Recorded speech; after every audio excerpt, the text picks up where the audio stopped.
we're going to be talking about all of the ways that Joe Biden is going to try to punish Donald Trump between now and the election. Not just Donald Trump, but Israel and you and me, the conservatives.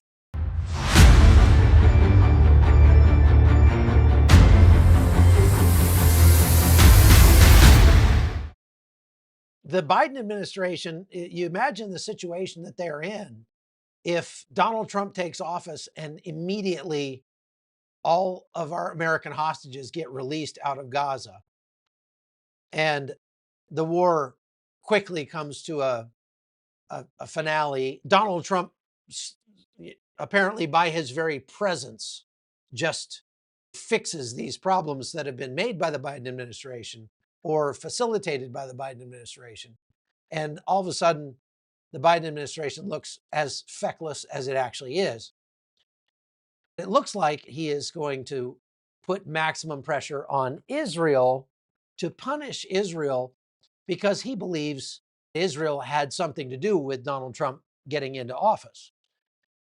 Israel had some real power for a time over the Biden administration because the Biden administration couldn't push them too hard because all Benjamin Netanyahu had to do would be to act in a way that would make it more likely that Donald Trump would get elected.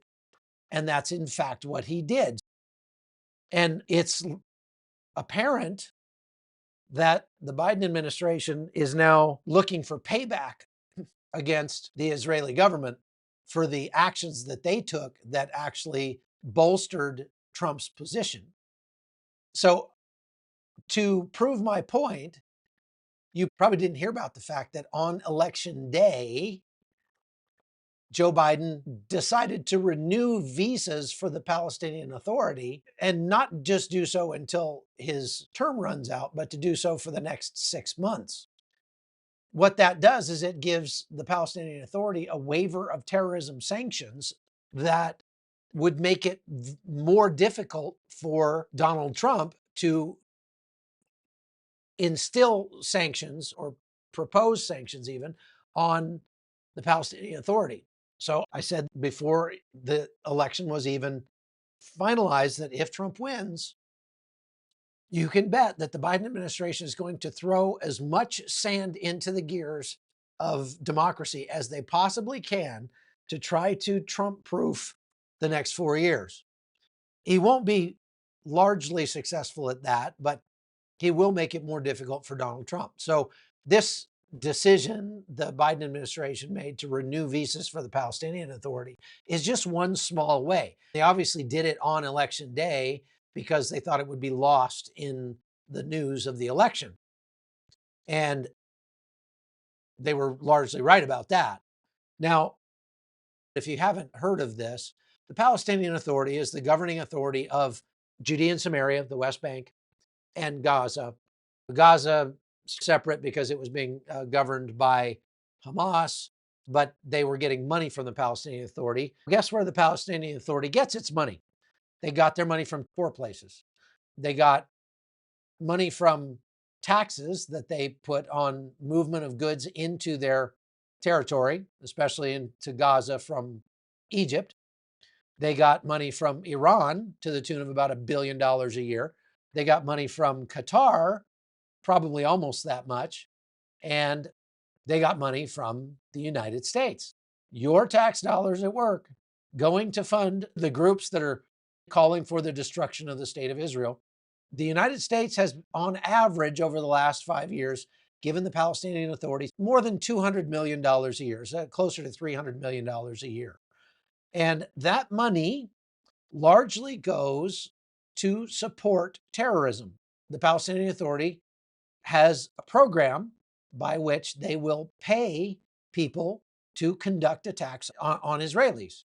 And when Trump took office last time, he immediately stopped that program.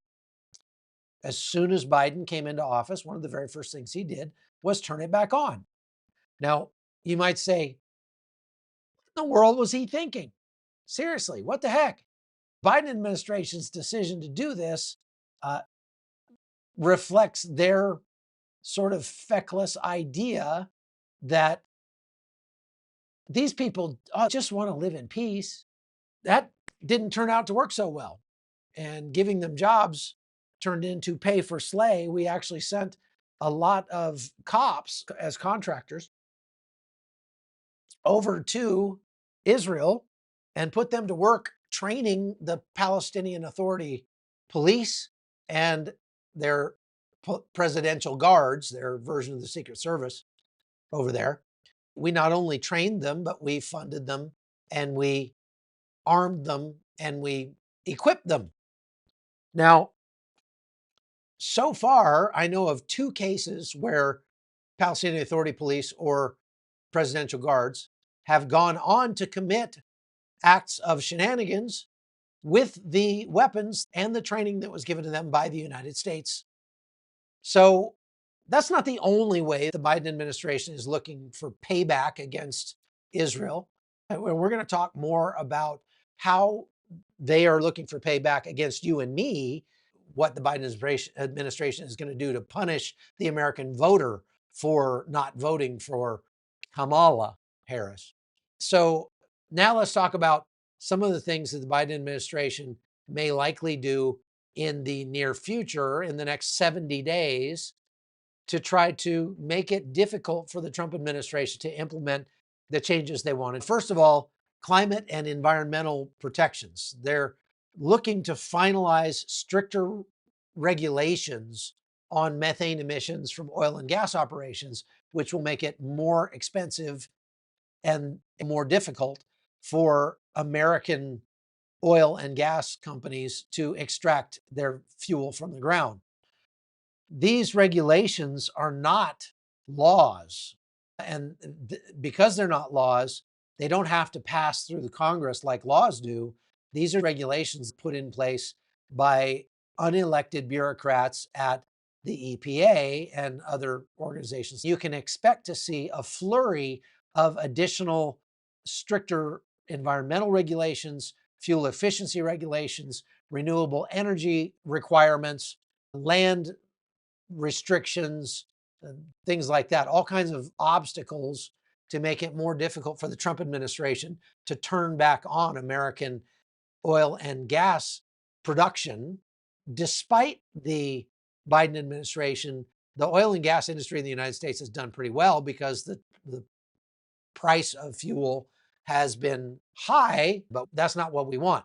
We want lower gas prices, lower fuel prices, and we want American oil and gas companies to be able to compete at lower cost per barrel than they could with all the regulations on them. The Biden administration is going to pile up regulations and rules and restrictions on those industries to try to cram through their environmental policies. It's going to slow down the Trump administration, right? They've only got so many days in office. Once they finally get into office, a lot of the days are going to have to be spent unwinding all the garbage that the Biden administration has wound around the American economy in order to get at the meat of the matter and allow American businesses to thrive. Okay. So basically, make it so that healthcare organizations, insurance companies, even things like maybe Medishare, cost sharing organizations, have got to allow certain things. They're going to do that in the US military and push through a bunch of changes in the military because they can do that on a dime. They don't need to get anybody's permission to do it.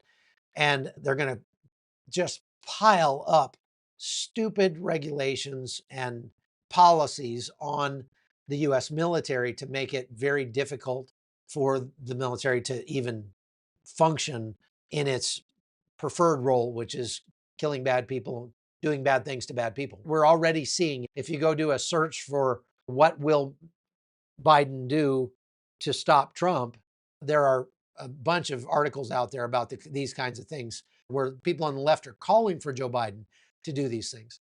There's a time cost, a resource cost, and the political cost with reversing all of this stuff. Then we come to the big one, immigration and border protections. They are looking to codify protections for the Deferred Action for Childhood Arrivals, DACA recipients, into formal regulation. They're trying to create a regulatory framework that would make it more challenging for Trump to dismantle DACA without going through a huge, long, drawn out, and very costly legal process.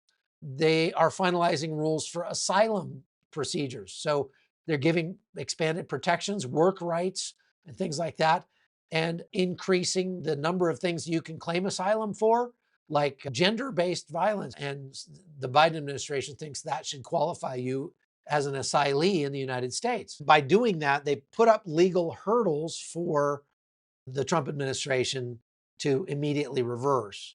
I want to talk about one other thing, and that is just the absolute dumpster fire that the Biden administration is leaving behind in terms of American culture, in terms of the economy, in terms of the foreign policy or lack thereof that we've had over the last 4 years.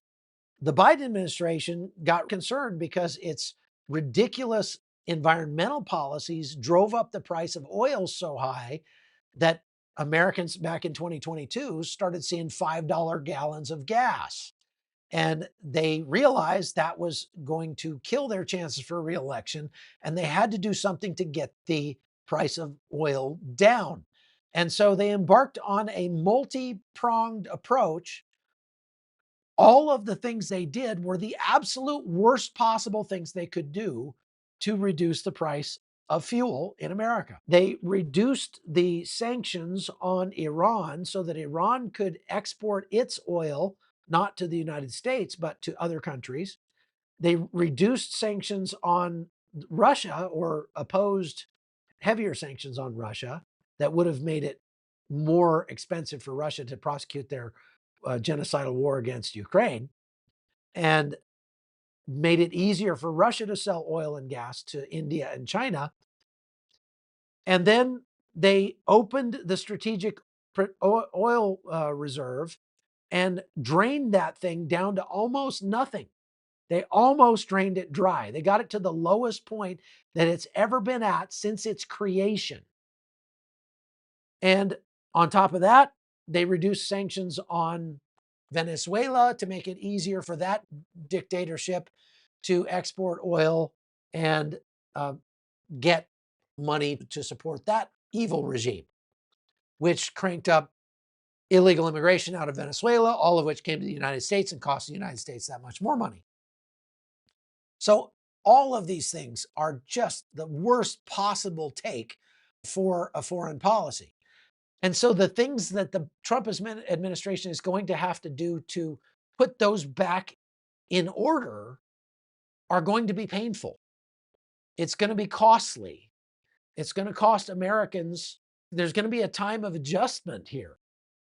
And during this time of adjustment, you can bet that every Democrat on that side of the aisle is going to be lighting their hair on fire and jumping up and down and screaming about how Trump is destroying America because the price of that went up and the price of this went up. But if Trump actually has the stones to do what is necessary to put America back on the right track, we're going to have to spend a lot less money.